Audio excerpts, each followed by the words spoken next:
a gente continua falando de saúde, mas agora focando na saúde dos homens. Novembro é um mês de conscientização para eles, né? O câncer de próstata, tipo mais comum entre os homens, é a causa de morte de mais de 28% da população masculina que desenvolve tumores. Por isso, hoje, eu converso com o Dr. Bruno Vedovato. Ele é médico urologista do Hospital São Francisco de Mogi Guaçu. Bom dia, doutor. Bem-vindo à edição Manhã. Obrigada por estar aqui com a gente mais uma vez para a gente reforçar a importância dos homens se atentarem para isso, né? Bom dia, doutor.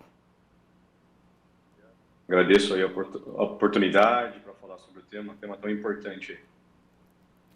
A conscientização, que eu falei agora há pouco, a gente pode falar que é a melhor forma de mudar essa realidade, de reduzir esses números também que impactam, né, e até preocupam, doutor? Ter essa conscientização por parte dos homens, é claro, faria uma grande diferença? A gente tem visto muito isso na prática, né, no consultório, antigamente, no começo da minha prática clínica, a gente via que esses pacientes iam muito no consultório, arrastados pelas esposas, pelas filhas, né? E hoje a gente vê que cresce muito a parcela de homens que procuram um urologista de forma voluntária, de forma espontânea, preocupados com a sua saúde, muitas vezes já tendo tido algum relato de algum vizinho, algum parente que teve um desfecho não muito favorável por conta de algum preconceito. Então, a gente tem visto que a conscientização tem sim sido de muito valor para levar esse homem com menos mitos, menos tabus para o urologista. E a gente pode falar em sintomas ou é uma doença que não demonstra muito, não há sintomas ali para que sejam identificados com tanta facilidade, doutor? Desde que a gente tem o PSA, que é o exame de sangue da próstata, e as estratégias de rastreamento, essa doença ela tem sido muito mais diagnosticada, né? Diagnosticada numa fase em que não há sintoma algum. Então, para ficar bem claro aqui para o público aí, dos telespectadores, o câncer de próstata, nas suas fases iniciais, ele não dá sintoma algum, né? Existem muitos pacientes que nos procuram para iniciar o rastreamento, nesse momento que é o momento mais oportuno da gente fazer o diagnóstico, né?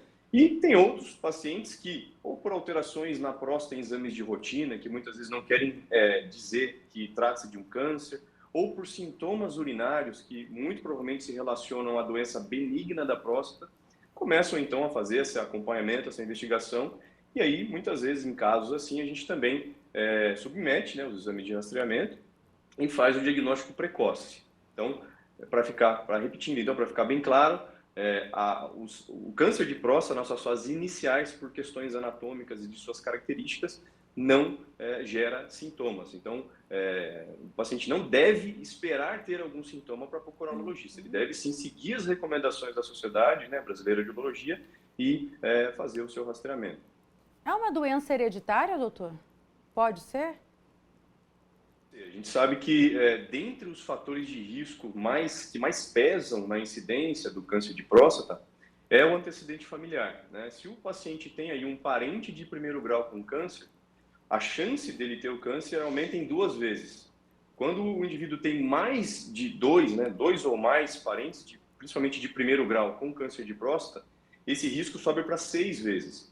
Então, sim, há alguma participação da hereditariedade, mas a gente sempre fala isso para o paciente que genética ela não é destino, né? Se o paciente ali mudar o seu ambiente, ter bons hábitos de vida, ele vai conseguir minimizar esse efeito da hereditariedade, da genética.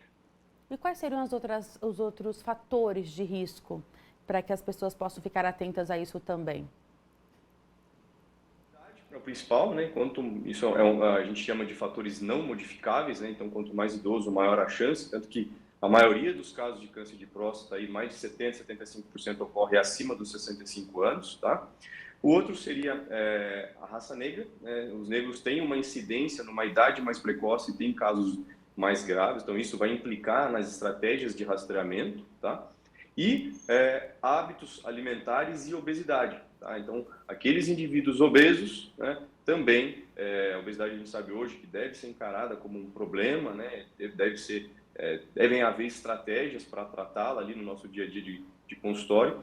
Então, obesidade, hábitos alimentares, né, o excesso de alimentação ultraprocessada também pode influenciar na incidência e aumentar o risco de câncer de próstata. Ou seja, aquela qualidade de vida mais apropriada é recomendada para combater, na verdade, qualquer doença, né, doutor? No início, Exatamente. o senhor falou que essa conscientização dos homens tem aumentado, eles têm procurado mais os especialistas. Vamos só reforçar aqui quais são as recomendações. A partir de que idade esse homem precisa, de fato, buscar um especialista, ter cuidados redobrados? A gente vê muita confusão no dia a dia. Então, qual que é a orientação atual da Sociedade Brasileira de Urologia? Homens, de uma forma geral, devem procurar o urologista anualmente a partir dos 50 anos. Tá? Naqueles pacientes com fatores de risco que eu mencionei, antecedente familiar de câncer de próstata, principalmente quando em parentes de primeiro grau, obesos e indivíduos da raça negra, devem antecipar a ida ao urologista e começar esse rastreamento a partir dos 45 anos de idade. Tá? Perfeito, doutor. Ficou bem claro agora? A partir dos 50, caso tenha esses fatores de risco que o senhor mencionou, a partir dos 40 anos. Mas não deixar... Perdão? 45, a partir dos 45. 45. Isso, exatamente. Perfeito, doutor. 45 se houver algum fator de risco e 50, chegou nos 50, já agende a sua consulta porque ela é necessária. Para a gente encerrar, doutor, eu gostaria de ouvir do senhor também qual que é a importância de políticas públicas mesmo, voltadas a essa conscientização ainda maior, de massificar isso, sabe? Voltadas aí à prevenção especialmente e ao tratamento da doença. Fundamental, acho de extrema importância, porque uma vez que você antecipa o diagnóstico, você faz um diagnóstico precoce, você diminui a complexidade do tratamento, então isso implica em menos gastos de uma forma geral, isso diminui a morbidade do tratamento, ou seja, o paciente ele vai demandar menos tratamentos ali adjuvantes para restabelecer a sua qualidade de vida, né?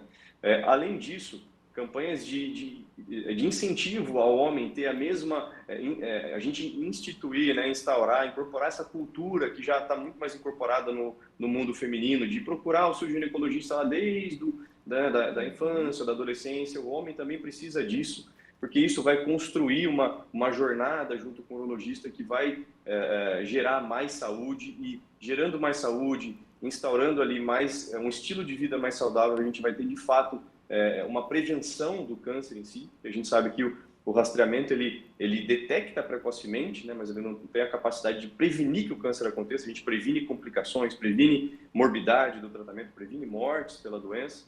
Então, eu acho que é fundamental a gente incentivar um estilo de vida saudável desde lá do adolescente, desde lá do menino, e fazer com que esse homem passe aí regularmente no urologista, não só aos 50 anos, mas muito antes disso, tá? E chegando aos 50 anos, né, quebrar preconceitos para que ele faça assim o exame de próstata, o exame de sangue, o exame de toque, que é fundamental, e com certeza isso é para a gente ver uma melhora gradativa aí nesses números. Perfeito, doutor. De fato, é uma mudança de mentalidade, de cultura, que se for trabalhada desde pequenininho ali, é muito mais fácil chegar aos 50 e não ter ali nenhum preconceito, ir ao médico, porque isso sim é o correto a fazer, né, doutor? Muito obrigada. Conversamos com o doutor Bruno Vedovato. As portas aqui do Edição Manhã, da Rede Família, sempre abertas para o senhor, doutor. Ótimo dia. Excelente dia a todos. Muito obrigada, gente. Assunto super importante, especialmente quando a gente fala de Novembro Azul, né? Esse olhar importante aí para os homens também.